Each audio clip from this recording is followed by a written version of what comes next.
I was very skeptical of my parents growing up. I thought some of the things they did were very unfair. I did not understand why I wasn't allowed to watch certain movies that my friends were.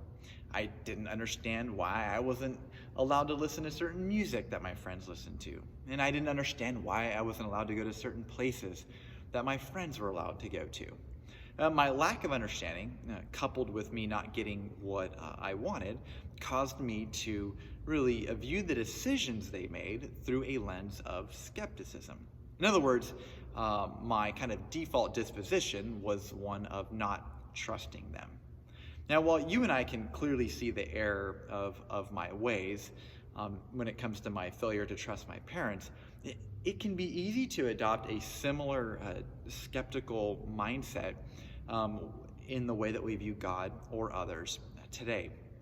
And as we continue our devotional series in our love chapter, the characteristic that we're going to look at about what love is today, it comes again in verse 7, and it says, "Love always trusts." Now, if you are like me, and when you hear "love always trusts," you might have all sorts of objections that come to mind. Right? Well, wait a minute, does that mean that I just throw caution to the wind? Does that mean that I blindly trust someone who is proved not to be trustworthy? Well, I don't think that's what this verse is referring to. Now, part of what love always trusts means is that I withhold premature judgment. Now, if I would have made a judgment on my parents' motives towards me at the age of 10, I surely would have thought they are unloving. If I withheld judgment until the age of 20, then I surely would have thought those restrictions were actually the loving thing to do. Now, they didn't change. My understanding and perspective changed. Though a part of the way that love always trusts is that I resist the temptation to view God or others through a default lens of skepticism because of what I don't understand in the moment. So let's kind of briefly draw both of these out.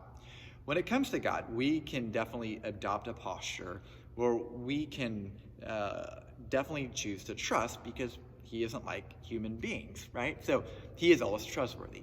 It is safe to say that 100% of the time that our heart posture towards God can be one of trust, not skepticism, even during periods of time where we don't have all the answers. Now, when it comes to dealing with other people, the reality is, the Bible does say there is a time to withdraw from them or to impose discipline, or a time when it may not even be wise to trust.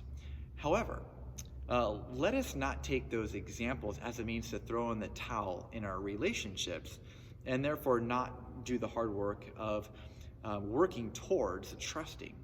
Right? I believe the key to love always trusting is that we withhold premature judgment and a default lens of skepticism.